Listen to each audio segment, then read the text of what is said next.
In this video clip, I'm going to show you how I use FlamingText to create free banners, edit imaging, edit images. I do so much with this, and this is how I usually use it. I'm going to click the image bot, click the start here. Now I want you to know, click on new drawing. I want you to know that I have the screen set on stretch because I wanted it to be larger to show you. Everything you're seeing is larger than it is. I go to File, I scroll down, Image Properties, I click. I'm going to create a 468 by 60 banner.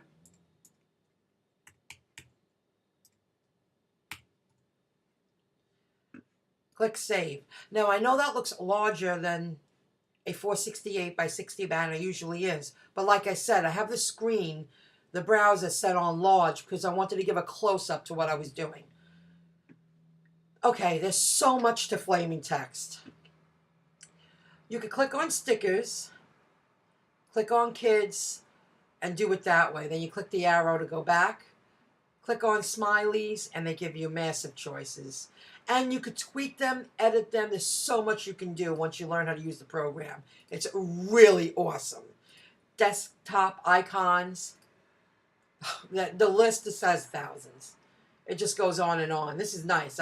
I've been using this lately too. It's pretty cool. You know, I've been using FlamingText for a long time, and I felt they deserved a few shout-outs. I mean, these are cool images that they put together. They make it so easy for you. And so on. There's so much. You got to browse around. And then you click the arrow to go all the way back again to stickers, shapes, logos, and albums. I'm going to click on shapes. And the same thing. Each category has a bunch of different shapes and things to play with. And you could color these in. I'll get to that in a moment. But I just want to browse around so you get the feel of FlamingText. Then logos. This is cool. This makes it so easy. I'm going to start with this to show you something. This is wild. I'm going to click I'm going to use the beauty. You see how half of it's light, half of it's dark? It has a white. It's lined in white. The tops, yeah, both are the top and bottom. You can move this around like this with your cursor. You do it on the top. I leave everything open in case I need it. I just go over it and I stretch this out. Now I'm using this on a Mac. It might work a little differently on a Microsoft product program. Now you see this image bot. This is where you do the logo text. So I'm going to go, I might as well make a new banner for myself. How about, should I do the webmasters? Oh, I know. I'll do a free info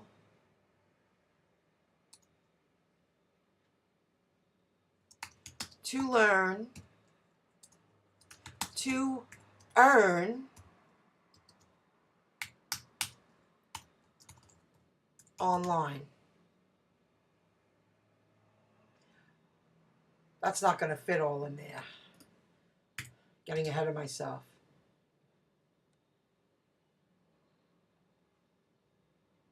Should I do 2 lines? Well, let's see what happens. I'll do 20. I'm changing the font size. Maybe I should do 2. Or maybe I should put that there and just do 2 lines. So you mess around with it a little bit. That's pretty cool. I like that. Okay. 20, I have it on 20. I'm going to go to 25. A little too much. 22. Now, you can stretch it. 22 seems to be the number for this. But if you take it, you take your cursor, and you stretch the text, you can do that too. But the proper way to do it is use the slider right here, or type in the number. Then you go to the font. You don't have to keep it on this font. You click it, and all these fonts come up, and you have thousands. You could get lost in it. Thousands of choices of different fonts to use.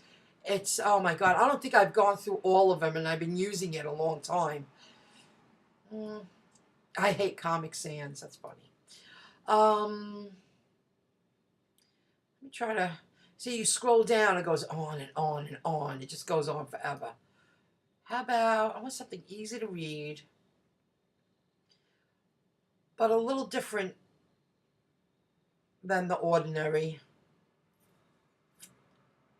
I don't know if I'm going to find it in this one. How about,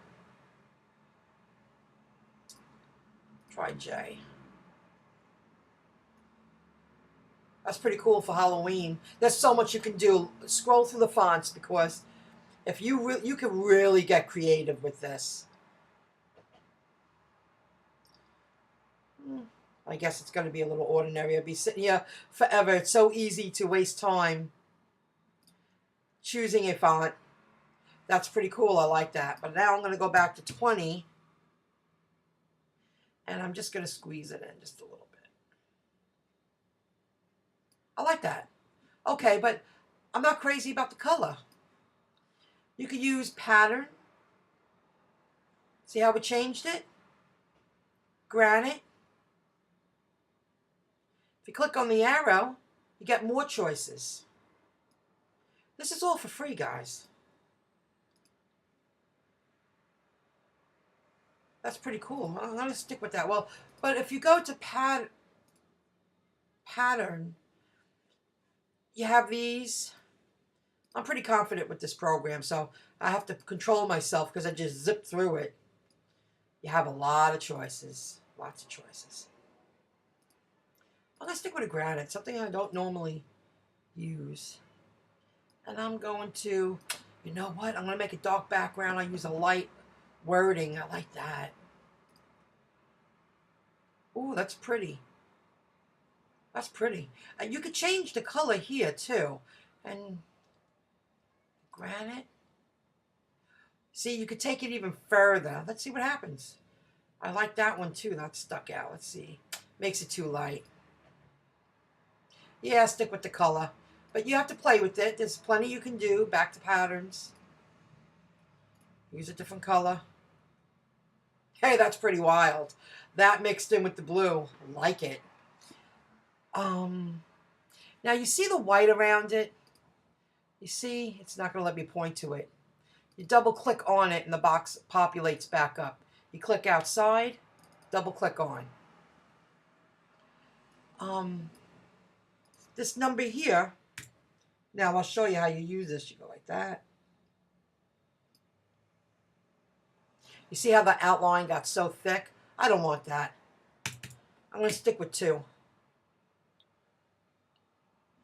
Like it. And now I'm going to click on the double click it and use the arrow to move it. You could use your arrows on your computer. You know, I like to overlap a little bit. That's a good trick.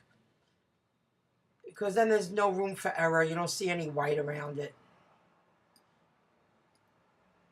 Like to overlap the lines. There you go. Oh, got to double click it. Now these are about the shadows. Well, first, do I want to stick with the shadow, that color? You know what? No, I'm going to click shadow. I'm going to go to real bright blue. That's pretty. Ooh, like that. That looks nice. But see, with the numbers here, I'm going to use a big number so you see what it does. See how it went to the side? Go back to 4. Centers it more. I'm going to say 0 for that. Let's see what happens with this one. We'll stick with 15. Oh, way too much. I'll stick with 2.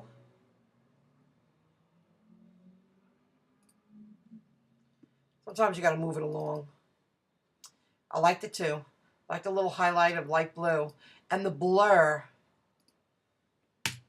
Watch, if you go to 30, let's see what happens. Yeah, it moves it, it shifts it. I don't want that. I'll stick with 8. That works. That works for me. You know, the outline. Well, before I change that, let me do the background. Now the background, you want a solid color, a pattern, or granite again. Well, too much granite, yeah, it'd be a little crazy. Well, that doesn't look bad with the white around it. It looks kind of cool. Think outside of my box. I always do the same old thing. Let's see what we have here.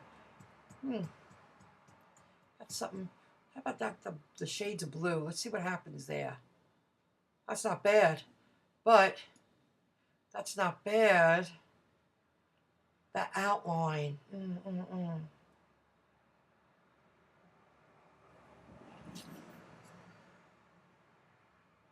I'll leave it. I can play with it again. Free info to learn, to earn, free. And you can also do sunburst. Now sunburst gets a little tricky. You see the background like that? See? This is why I like to overlap it just a little bit. You see the white? You can really change it up. Like that's already light. I don't like those colors.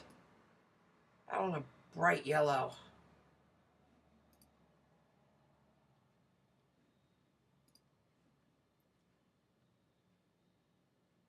Maybe two-tone yellow. A little darker yellow. Kind of cottage white yellow. But you get the drift. You have to do 2 for the sunburst. And you know, I'm going to go back to the color. It was good to show you. How about a deep pink or something? Bold pink. Ooh, that's very pretty. Like that. Fixed size. You know what? Oh, it changes it. Nope. I'm going to change that. Wasn't sure what that was for. So that's how you do that. Now, if you click on the link below, to save it, you click on save. If you use a Mac, you could do this too. I'm going to click outside the box, Command, Shift, 4. Now, listen, you're going to hear the camera go on.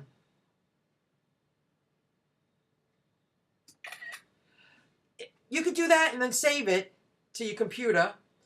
Because then when I do that, here it is. And then I would go to File and Save As.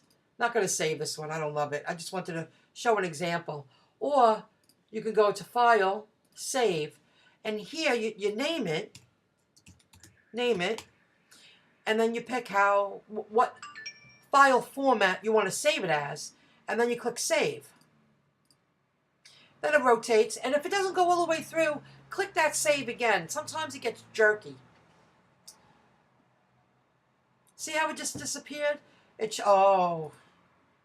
in Mozilla Firefox. There it is. They put that arrow there. You click it. Then you click File and you click Save As. So click on the link below and you'll learn more about the FlamingText. I'll get more in deep with it.